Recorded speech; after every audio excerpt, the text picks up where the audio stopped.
नमस्कार। हम लोग मैथ में मिश्रण पढ़ रहे हैं और आज इसमें कुछ विविध प्रश्नों को हल करेंगे। तो चलिए शुरू करते हैं पहले सवाल से। तो पहला प्रश्न है कि एक अयस्क में कोई मिश्र धातु 25% है जिसमें 80% आयरन है।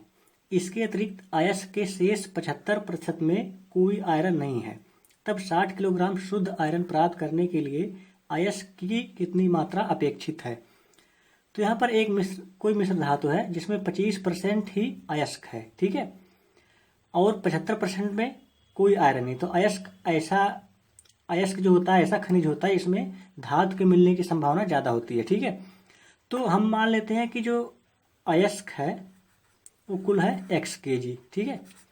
तो x kg अयस्क में 25% ही मिश्र धातु है। 25% मतलब 25/100, ठीक है। और उस 25% में जो आयरन की मात्रा है वो 80% ही है।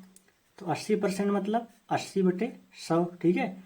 और ये कुल आयरन की जो मात्रा निकलती है वो होती है 60 किलोग्राम, ठीक है।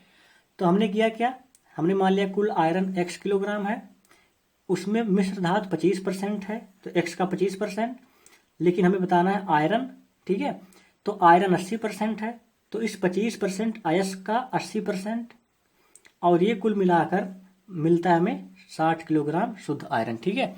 अब इसी को हल कर लेंगे और हमारा आंसर आ जाएगा। तो पहले तो एक शून्य से एक शून्य कैंसिल कर देंगे, ठीक है। ये 25 चौका 100 और ये 25 नहीं 25 एक्के 25 और ये 25 चौका 100 और 4 दूना 8 और ये 2 5 10, ठीक है।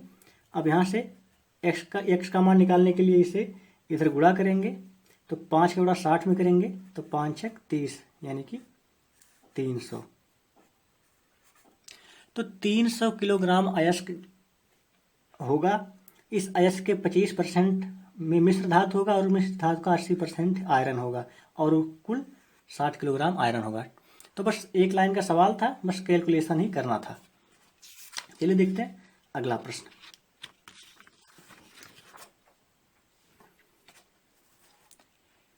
प्रश्न नंबर 2 है कि 40 लीटर मिश्रण में एल्कोहल और जल का अनुपात 5:3 है। तो 40 लीटर का एक मिश्रण है, इसमें जो एल्कोहल और जल का अनुपात है, एल्कोहल और जल यानी कि वाटर, इसका अनुपात है 5:3। तो कह रहे 8 लीटर मिश्रण निकाल कर उसकी जगह जल डाल दिया जाए तो नए मिश्रण में एल्कोहल और जल का अनुपात कितना होगा। तो अगर 80 लीटर में से 8 लीटर घटा देंगे तो बचेगा 32 लीटर, ठीक है। अब इस 32 लीटर में पहले हम निकाल लेते हैं कि एल्कोहल और वाटर की मात्रा कितने कितनी होगी। तो 32 लीटर की बात कर रहे हैं। 32 लीटर में जो एल्कोहल होगा तो एल्कोहल की मात्रा होगा एल्कोहल का अनुपात बटे कुल अनुपात, तो 5 3 8 हो जाएगा। और गुणे में मिश्रण जो है वो है 32 लीटर। इसे हल करेंगे तो 8 चौक 32 और 5 चौक 20 लीटर हो जाएगा एल्कोहल, ठीक है। इस 32 लीटर में अगर वाटर की मात्रा निकालें तो होगा वाटर का अनुपात है 3 बटे में 8 गुणे 32 करेंगे तो गुणे में 4 ही होगा, तो वाटर हो जाएगा 12 लीटर। वैसे भी कर सकते हैं, अगर एल्कोहल 20 लीटर है और कुल 32 है तो 32 में से 20 घटाएंगे तो 12 ही बचेगा, यानी कि वाटर 12 लीटर होगा। लेकिन कहा है कि 8 लीटर मिश्रण निकालने के बाद उसकी जगह जल भर दिया गया, यानी कि 8 लीटर मिश्रण निकाला गया और 8 लीटर जल डाल दिया गया। तो अब नए मिश्रण में जो एल्कोहल और वाटर का रेशियो होगा वो कितना होगा।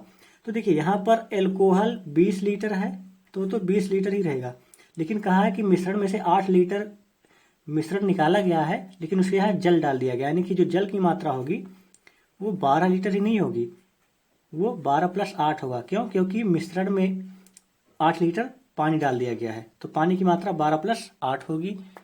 अब ये हो जाएगा 20 अनुपात 12 8 20, यानी कि इसे कह सकते हैं कि 1:1, ठीक है।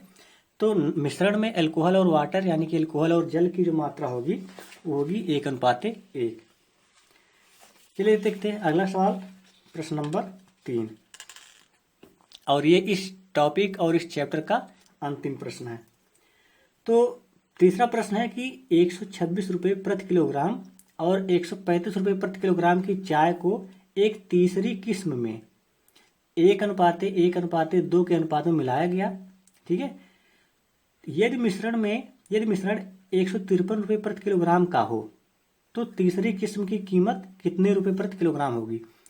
तो यहाँ पर देखिए 3 किस्म की चाय है, एक है 126 रुपये प्रति किलोग्राम, दूसरा है 135 रुपये प्रति किलोग्राम, तीसरा मान लेते हैं 100 रुपये प्रति किलोग्राम है। ठीक है, इनका जो अनुपात है वह 1, यानी कि अगर 126 वाला 1 किलो है तो 135 वाला भी 1 किलो होगा और 100 रुपये वाला 2 किलो होगा। ठीक है, तो अब यहाँ पर हमें करना क्या है कि पहले तो इनका लागत निकालेंगे। ठीक है, तो कुल लागत जो है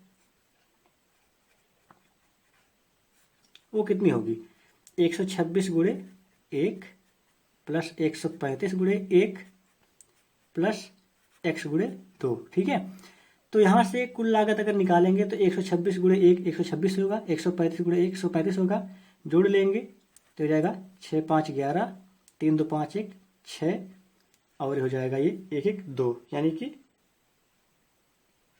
6 5 11 होगा ये। ठीक है, 6 5 11, 3 2 5 1 6 और 1 1 2,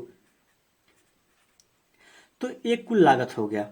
लेकिन अब कह रहा है कि ये मिश्रण कितने का हो जाता है, 153 रुपये प्रति किलोग्राम का। ठीक है, यानी कि जो ये 261 प्लस 2x है ये किसके बराबर हो जाता है, 153 गुणे में 1 प्लस 1 प्लस 2 यानी कि 4 किलोग्राम, कुल 4 किलोग्राम है, यानी कि इतने का हो जाता है। ठीक है, देखिए ये प्रति किलोग्राम का मतलब होता है कि 1 किलोग्राम का 153 रुपये, लेकिन कुल है कितने, पहला 1 किलोग्राम, दूसरा 1 किलोग्राम है, तीसरा 2 किलोग्राम है, यानी कि कुल 4 किलोग्राम है।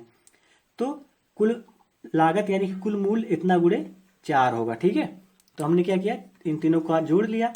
अब इसी को हल कर लेंगे तो ये हो जाएगा 2x बराबर, इसका इसमें गुणा करेंगे, 4 3 12, 5 20 1 21, 4 4 और 2 6, तो 612, 261 को इधर ले आएंगे तो ये इधर आके माइनस हो जाएगा, और जब इसे घटाएंगे तो ये हो जाएगा 2 में से 1 जाएगा 1, 11 में से 6 जाएगा 5, और 5 में से 2 जाएगा तो 3 बचेगा।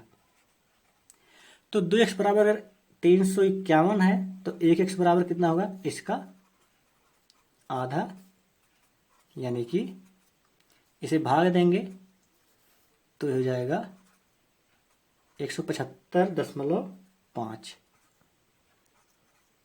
रुपये प्रति किलोग्राम। ठीक है, तो जो तीसरी किस्म की चाय होगी उसका मूल्य होगा 175.5 है। ठीक है, तो इस तरह से हमने किया क्या, 126 रुपये वाला चाय 1 किलो है, 135 वाला भी 1 किलो है, और हमने मान लिया कि तीसरा जो 100 रुपये प्रति किलोग्राम वाला है 2 किलो है, क्योंकि इसका अनुपात 1 1 2 दिया है। तो हमने इनको कुल गुणा करके जोड़ लिया, और कह रहा कि अब ये जो 1 1 2 यानी कि ये 4 किलोग्राम है वो 153 रुपये प्रति किलोग्राम का हो जाता है। तो हमने 153 गुणे 4 के बराबर कर दिया, और यहाँ से हमें तीसरी क्वालिटी की जो चाय है उसकी कीमत मिल गई। ठीक है, तो यहाँ से हम लोगों ने मिश्रण में लगभग हर तरह के प्रश्नों को हल कर लिया। अब इस चैप्टर को यहीं पर समाप्त करते हैं। जो कुछ छूटा होगा हम लोग क्वेश्चन आंसर सीरीज में या प्रैक्टिस सेट में उसे कवर कर लेंगे।